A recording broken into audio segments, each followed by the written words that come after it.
So hello বন্ধুরা, ব্যাংকে কিন্তু নিয়োগ চলছে। ব্যাংকের নিয়োগে যেটা বলা রয়েছে যে প্রবেশনারি অফিসার পিও এই পোস্টের জন্য রিক্রুটমেন্ট যেটাতে হচ্ছে সেখানে বলা হচ্ছে পে স্কেল বলে দেওয়া হয়েছে 48,480 থেকে, যেই পার্টটা তোমাদেরকে এখানে পুরোটাই কিন্তু লেখা রয়েছে এবং প্লাস ডিএ ডিএ এবং আদার অ্যাপ্লিকেবল যে অ্যালাউন্স রয়েছে সেটা কিন্তু তোমরা দেখে নাও স্কেল 1। আর আইটি অফিসার যারা রয়েছে তাদের স্কেল 1, সেখানেও বলে রয়েছে ম্যানেজমেন্ট আইটি, সাইবার সিকিউরিটি এবং চার্টার অ্যাকাউন্টেন্ট। সবার কিন্তু এখানে অ্যাপ্লাই চলছে। এইটা কিন্তু তোমরা অ্যাপ্লাই করতে চাও যারা তারা অ্যাপ্লাই করতে পারো, কিন্তু ভালো করে শুনে নাও কী বলা হচ্ছে না হচ্ছে, কোথায় অ্যাপ্লাই হচ্ছে সেগুলো শুনে তারপরে কিন্তু অ্যাপ্লাই করবে, ঠিক আছে? নৈনিতাল ব্যাংক অ্যাপ্লাই নিচ্ছে। এখানে পোস্ট হচ্ছে probationary officer, IT officer, manager IT, charter accountant. Post 20টা, আইটি অফিসার দুটো, দুটো একটা। এজ 21 থেকে 32 বলা রয়েছে, 31/7/2024, এবং সেখানে বলা হচ্ছে নাম্বার অফ ভ্যাকেন্সিজ মেনশনড। এটা প্রভিশনাল, এটা ডিপেন্ড করবে ব্যাংকের ওপরে।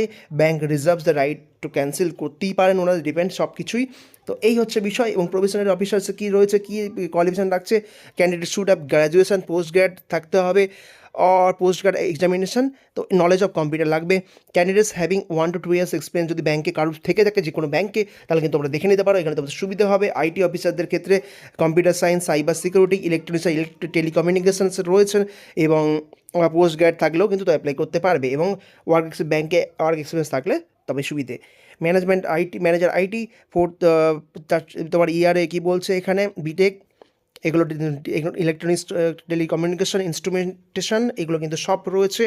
এবং 2 ইয়ার্সের আইটি অফিসার, এবং ব্যাংক আর ফিনান্সিয়াল যে কোনো জায়গায় যদি থাকে তাহলে কিন্তু কেউ ডিজাইরেবল পার্টটা কিন্তু এখানে বলে দেওয়া হয়েছে কী কী লাগছে না লাগছে, ঠিক আছে?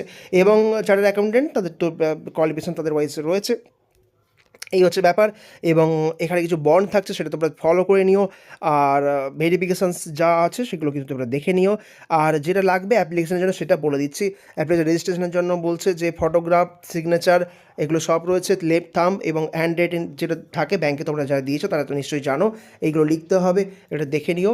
আর ব্যাস এটা হচ্ছে। এবং প্রত্যেকটা পোস্টে যারা বলছে 1,500 টাকা, এবং ইনক্লুডিং জিএসটি।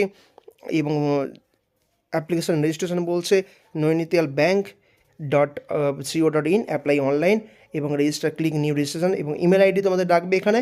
তারপরে তোমরা এক এক করে সেভ নেক্সট করে কিন্তু বিষয়টাকে তোমরা নিতে পারবে, ঠিক আছে? এই হচ্ছে বিষয়। আর পেমেন্ট যেটা রয়েছে সেটা তোমরা পে করতে পারবে, এবং নোটিশ বলছে যে পে রিসিপ্ট যেটা আছে সেগুলো প্রিন্টটাও নিয়ে নেবে। সো এই হচ্ছে বিষয়, আপডেট। সো থ্যাংক ইউ সবাইকে, লাইক করো, শেয়ার করো, সাপোর্ট করো, সাবস্ক্রাইব করো, ভালো থেকো।